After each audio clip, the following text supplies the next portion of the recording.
from being accused of viewbotting its own creators to offering a 95% revenue share to lure in some of the top streamers. Here's the actual truth behind Kick owner's response to the viewbot accusations. To start off, the platform's already one step ahead of Twitch. Over the past few months, Kick has jumped into the market, and nobody can stop talking about it. The main debate is whether or not it's even in the same league as other platforms like Twitch and YouTube when it comes to live streaming. It also got tons of support from creators, all for one reason, and that is the increased subscriber revenue split compared to other live streaming platforms like Twitch. In fact, Tyler Ninja Blevins thinks it's got a lot more promise than Mixer. Having said that, there are a lot of rumors going around about the site's moderation. He'll lose his Twitch partnership if he streams on Kick at the same time. So I think that, and that's speculation. I'm assuming that that's what it is. It's not.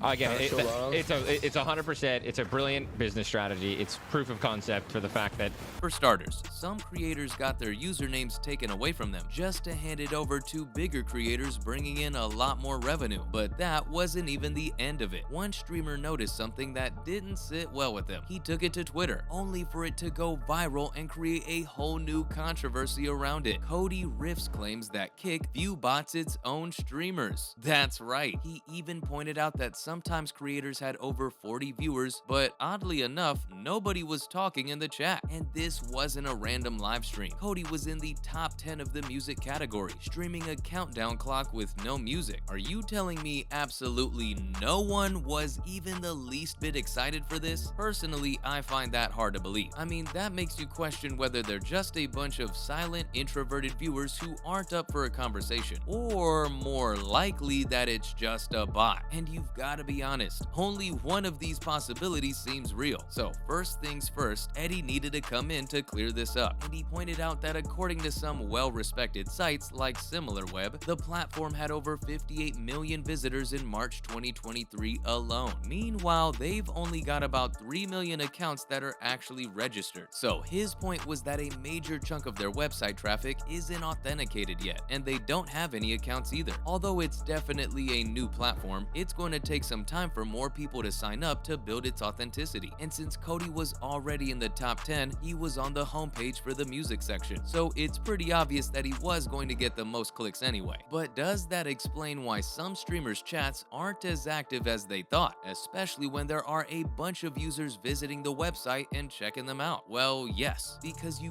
can't use the chat function unless you've got a registered account. But even if that is true, there's absolutely no guarantee that the website traffic numbers Eddie gave were accurate. Not to mention, this isn't the only time people have claimed that Kick's numbers were inflated. On top of that, Ninja claims that the streamers on the platform need to watch out for a reality check, because a lot of the subscriptions right now aren't going to last long. At the same time, a bunch of creators are loving the platform thanks to their immediate success, even if that seems shady or too good to be true. And let's not forget the transition from Twitch to Kick, which is going to bring up some real competition sooner than you think. If anything, that's how it started off in the first place. Kick was launched last year to replace its current rival, Twitch, and it made sure it had a juicy advantage to bring in more creators and boycott other platforms completely. It offered a 95% revenue share to its content creators. Meanwhile, a couple of months before the launch, Twitch raised its revenue share to 50%, and that gap right there is exactly why a bunch of creators shifted to the new platform. Having said that, it isn't completely perfect. In fact, the lack of moderation is the biggest red flag right now, because users have absolutely no one holding them accountable for racism or any inappropriate language, to name just a few. The whole idea behind this was to make a creator-friendly platform with favorable policies, so even the smallest streamer could give it a try. But of course, there are always going to be people who will try to take advantage of whatever freedom they're given. On the other hand, some creators are pretty excited about it. Aiden Ross was one of the creators who switched to the new platform, thanks to his latest ban. It's really time to really work out twice a day now. And he looked at me and he's like, wow. He's like, that's awesome. Not that you're banned, but that you want to work out twice a day. Twice a day. I don't know if I said twice a week. Twice a day.